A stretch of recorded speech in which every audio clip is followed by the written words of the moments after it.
윤 대통령과 한동훈 대표의 면담 이후 여당 내 파열음이 빚어지고 있습니다. 오늘 한 대표가 특별감찰관 추천 절차를 진행하겠다고 밝히자 추경호 원내대표가 원내 사안이라고 말하며 온도차가 확인이 됐는데요. 국회 취재기자 연결합니다. 장보경 기자.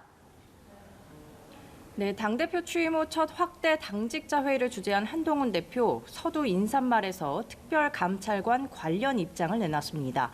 여당이 위기라는 점에 동의하지 않는 분 있느냐고 운을 뗀 한 대표는 민주당 이재명 대표의 1심 선고 전에 김건희 여사에 관한 국민의 요구를 해소해야 한다고 밝혔는데요.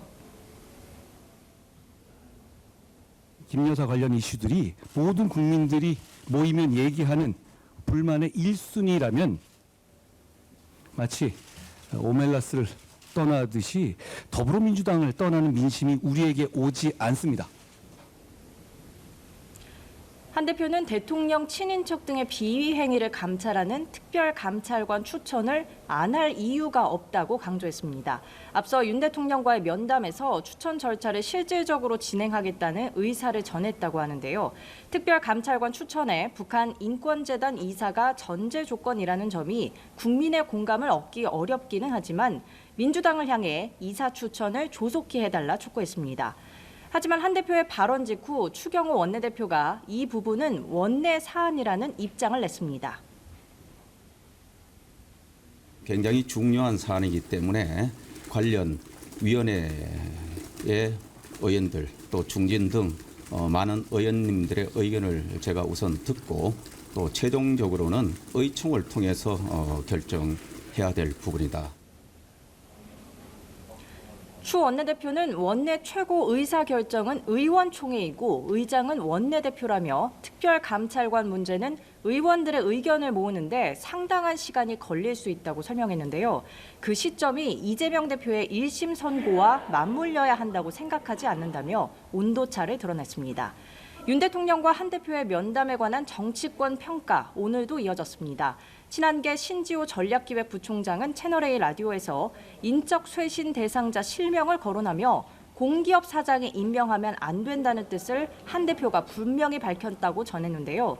신 부총장은 용산이 민심이 보낸 신호를 일십하면 안 된다는 말도 덧붙였습니다. 반면 친윤계 강명구 의원은 여사와 친하고 안부 전화 좀 한다고 비선이냐며 반박했습니다. 강 의원은 비선이다 몰아붙이는 건 민주당이 쓰는 나쁜 수법이라며 선동 정치를 막아내라고 당원들이 명령하고 있다고 강조했습니다.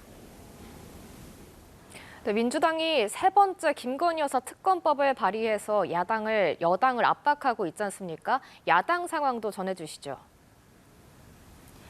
민주당 이재명 대표는 윤 대통령과 한 대표의 면담이 여러 가지 면에서 아쉽고 안타깝다는 말을 듣는다며 정치를 복원해야 한다고 밝혔습니다.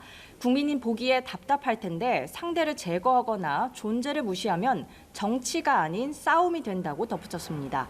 이어 정부 정책이 냉탕, 온탕을 왔다 갔다 한다고 지적한 이 대표는 최근 주택 마련을 위한 디딤돌 대출이 걸림돌이 되고 있다며 권력 행사는 신중하고 섬세해야 한다고 짚었습니다. 명태균 의혹에 관한 민주당의 집중 공세도 계속됐습니다. 박찬대 원내대표는 모든 의혹의 중심에 김 여사가 등장한다며 김 여사가 명명백백 해명해야 한다고 주장했습니다. 민주당은 오늘 집권 플랜본부 첫 회의를 가졌습니다. 이 밖에 검찰 수사 비판 토론회와 간담회도 줄이었는데 11월 이재명 대표의 1심 선고를 앞두고 대여 공세를 강화할 전망입니다. 지금까지 국회에서 전해드렸습니다.